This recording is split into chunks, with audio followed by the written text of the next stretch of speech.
President Trump saying he's going to decide whether the U.S. will strike Iran within the next 2 weeks. Joining us right now to discuss the conflict in the Middle East, the AI tech wars, so much more. Joe Lancel is here, co-founder of Palantir, founding partner at 8VC. What do you think is going to happen?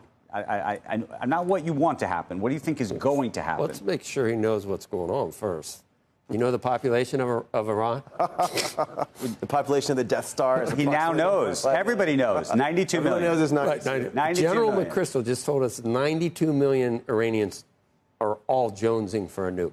I'm about to show you Joe Lonsdale, co-founder of Palantir, giving one of the most revealing interviews about the current AI talent war, geopolitical strategy, and the future of government efficiency. This is Joe breaking down why talent acquisition costs are skyrocketing to 9-figure bonuses, explaining his views on foreign policy and the Middle East, and revealing his concerns about Elon's recent DOGE comments. No, that's ridiculous. The reality here that people, if you want to understand Iran versus other places, is the people of Iran, the Persian people, the Kurds, the others there, they're much more natural allies of the Jews, of USA, of the West. This was a very modern country before it was conquered by these insane theocrats. Exactly what I was saying. That's a very important point to understand.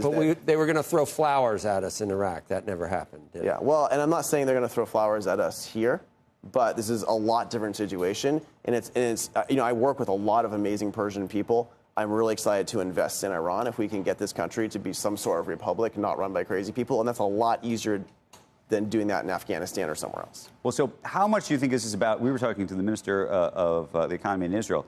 Is it about regime change, like full-on regime change in Iran, versus just eliminating the nuclear threat? Well, it's very clear that this administration says it's about eliminating the nuclear threat. That's their goal. I respect that. When we attacked Iraq 20 years ago, even then I thought it was a mistake versus going after Iran. Iran's clearly a really evil regime. So I've been against the Iranian regime. I've been for freeing Iran for a long time. That is not what this administration says they're doing, and I respect that. I think it is critical we get rid of the nukes. Okay, so from what you know, as somebody who I think of as inside the defense industrial complex, there's a question, this is actually a very technical question, just about these bunker bombs. Do you think that they could actually do the job? Because that is the fundamental question that I think Trump is trying to figure out. If it works, I think he may do it. If he's convinced that it may not work, it's a different question. I'm told that they do the job. It seems to me there's no reason they shouldn't be able to do it. The other thing you can do is you can hit things multiple times, which is not a bad idea, which is probably what I would do even if I was told they worked, if I was the leader, just in case. But I'm told they work, and I think we have to use them. But the Israeli Minister of Economy said, doesn't matter. One way or another. We're doing it anyway. We're figuring it out. So why do it as the United States? Why even get involved? If people chant death to America for years, if people kill American soldiers, and then people try to build a nuke, you should make it clear they can't have a nuke. I think that's like a very basic thing. I don't understand what this new woke right's doing. I think we've actually shown that the vast majority of the right does not want them to have a nuke and supports that activity. There's a lot of Islamist bot accounts online right now trying to pretend that they're on the right, that they're against doing this. But they're hitting me right now. What he's describing as the new woke right.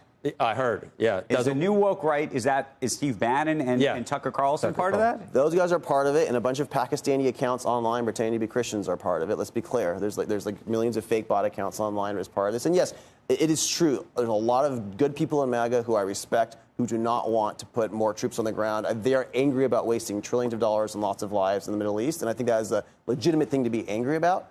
That does not mean you don't stop crazy people from getting a nuke. It's very simple. And it's possible that not all interventions are the same. And this might not, it doesn't have to be like Iraq and Afghanistan. It's a childlike stubbornness because they're so angry about what happened before, which is unfortunate. I want to pivot the conversation to AI for a moment, if you'd indulge me. We're watching one of the great soap operas of our time play out between Microsoft and OpenAI, and we can get into Elon in a moment. But what do you make of what's happening between OpenAI and Microsoft at this point? They were partners, they are partners, and now it sounds and seems increasingly almost every day like this is a fracturing relationship. I mean, listen, Microsoft's preserving their optionality. They're partners in some ways, but it seems to me very clear from the outside that they're both preserving their ability to try to fight and win separately, which they have to do. Can they? Meaning, so there's two issues, right? So for Sam Altman, he needs to be able to continue to raise capital, where this company still is not making money. It's dependent on continuing to raise capital almost repeatedly. At some point, hopefully, it gets to some kind of escape velocity where you don't need to do that. I don't know what you think of the economics of that business. At the same time, it's unclear to me where Microsoft really sits in terms of its own LLM efforts. Obviously, they hired Mustafa away to run that business, and I imagine there's lots of interesting things going on there, but we don't see them in part because they're offering, OpenAI as part of their Copilot service. From the outside, it seems like a mistake to me that they're fighting. Everyone's saying, oh, wow, Elon's having to spend $1 billion a month, on his efforts. I think OpenAI is something like $4 billion a month on their efforts, right? And it seems like Microsoft would be a really good thing to have as a close ally. It's not clear to me when these things get profitable. I think a lot of people claim they're going to be profitable in a few years, and they probably know it better than me. But this stuff's going to be really expensive for a while, and especially given that they're all fighting. Can we talk about DOGE? We often talk about DOGE. I know you're an old pal of Elon's. What do you think about some of the comments that Elon has made about DOGE recently, and just talk about fractured relationships, the fractured relationship with the Trump administration right now?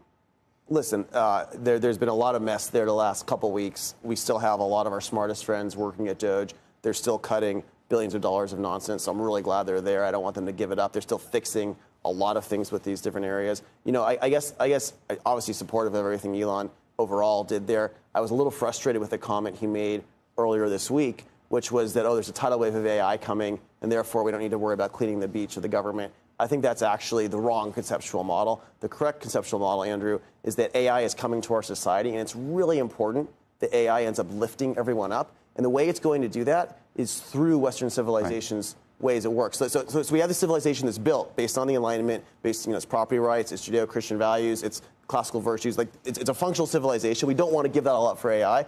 We want to go in. We want to make healthcare and education work better, but we have to do it through the way it works. What did you think he was saying there? Because here he was for a very long time saying we need to actually make government more efficient, and then there seemed to be a little bit of a switch to say, actually, maybe not.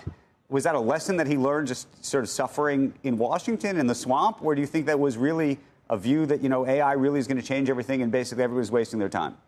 I think making government work better is really, really hard. It takes a lot of persistence, takes a lot of time. On the margin, his time might be better spent building these amazing AI companies, and I think that's completely legit. But I don't think we should discount the importance of fixing government, especially because of AI. Because if we want to have everyone do better in healthcare and education and government itself, these things need to be functional. They need to work with it. They need to block crony capitalism. That means functional government. So you need both. Are you switching back? Tel Aviv stock market at an all-time high. Do you think this is the possibility of an actual Arab Spring come true? And if you get rid of these guys, the mullahs, you've still got the Palestinian problem in Gaza and all these other things. Is it immediately usher in this golden age of the Middle East where everybody gets along and the Abraham Accords are signed by everyone? It's not going to be everything perfect, but it could be pretty darn good because there's, Obama for some reason wanted the balance of power of these bad guys against everyone else. He never said the words Islamic extremism. No, you got these crazy. I don't understand what. You have these crazy Islamic radicals funding the Houthis, funding Hamas, funding Hezbollah, creating terror around the region, forcing Qatar and others to play both sides. If you can actually take out those mullahs, you can get rid of that one axis. I think the Abraham Accords dominates. I think it's very good for Israel. It's very good for America. I think it is a lot more peaceful time. We got to go, but I had one more AI question, but I know we've ping-ponged from thing to thing to thing. Yeah. Mark Zuckerberg, Meta, spending more money than God right now. Trying to, I don't know if you saw, Sam Altman says that he's offering some of his engineers $100 million bonuses. Lonsdale knows what nine figures is. So you know what's going on. I had to look up nine figures. So I want to know, but I want to know, does this make any sense? What's this going to do, by the way, to your business or anybody else who needs these people? This is the talent war we're fighting now. I heard last month it was $40 million for someone. Before that was $20 million. We're regularly fighting for the very top talent for like $3 million, $4 million, $5 million. Guys like Deon Gross and Alexander Wang and others, they're probably worth huge amounts of money, and the market's adjusting to that. So I think Mark is actually sane, and he wants to fix his AI was a little bit screwed up. He wanted the best people to help fix it. He's paying for the best people. And do you think it's going to happen? Because the other thing, listening to Sam, was he has a view, which I thought was interesting, which is if you pay people at that order of magnitude, that actually they don't necessarily, they're not there to make it happen. They're there for the paycheck. It's actually a very interesting question, because if I told you in advance I'm giving you $100 million, which obviously is life-changing money, it's interesting what you might do. You know, the way it always worked at places like Palantir and Adapar is you wanted low salary, high upside, and it's much better for the culture. So you're right about that. Some of these people are just such extraordinary talent that it might be more equivalent to like an NBA star you're bringing in. And sometimes the NBA star pays off. That was Joe Lonsdale giving us a look at everything from AI talent wars to Middle East strategy. Let me break down the 3 most important insights about Palantir's business strategy from this conversation, because Joe revealed how Palantir's competitive advantages, government relationships, and company culture set them apart from every other tech company in ways that most people completely miss. Quick plug, I help businesses make more money using YouTube. We helped one law firm land 33 clients in the first 5 months alone from YouTube, worth $330,000. I've got space to work with just 3 more firms. If you own or operate a law firm, you're probably missing a huge opportunity on YouTube. Book a call using the link to find out more. I expect these spaces to be gone by the end of the month. Palantir's culture advantage in the talent war. Joe explains that while competitors like Meta and OpenAI are offering $100 million bonuses to top talent, Palantir's approach has always been different. They prefer low salary, high upside compensation because it's for the culture, even as they compete for talent in the $3 to $5 million range. This actually reveals Palantir's most underappreciated competitive advantage. They've built a talent acquisition model that's both more cost effective and more sustainable than their competitors. While Meta and OpenAI are creating mercenary cultures with 9-figure bonuses, Palantir attracts people who believe in the mission and get rewarded through equity. Joe points out culture is crucial. When you pay someone $100 million up front, they're not there to build something great. They're there to collect a paycheck.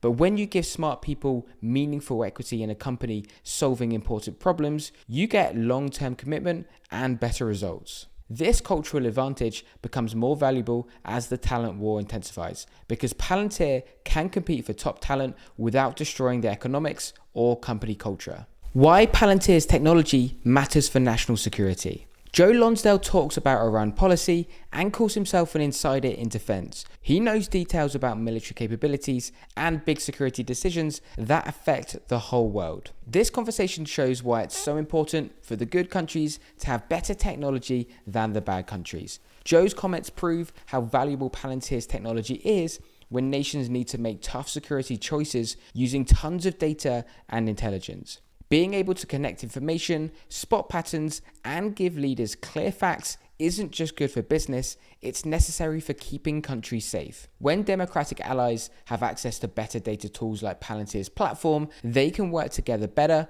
make smarter decisions, and stay ahead of countries that might use similar tech for bad purposes. This creates huge long-term value for Palantir because governments are starting to realize that having better data and intelligent tools is essential for national security today. Palantir's government approach wins more contracts. Joe disagrees with Elon's idea that AI makes government efficiency pointless, saying we don't want to give up everything for AI. Instead, we want to make healthcare and education work better, but we have to do it in the right way while keeping Western civilization values. This difference in thinking explains why Palantir wins government contracts that other AI companies can't even understand. Most tech companies think AI should replace old systems completely, but Palantir thinks AI should help existing institutions work better instead of replacing them. Joe focuses on doing things in the right way and that keeping important values isn't just politics. It's smart business strategy that matches what government actually wants. Governments don't want to be replaced. They want to be improved.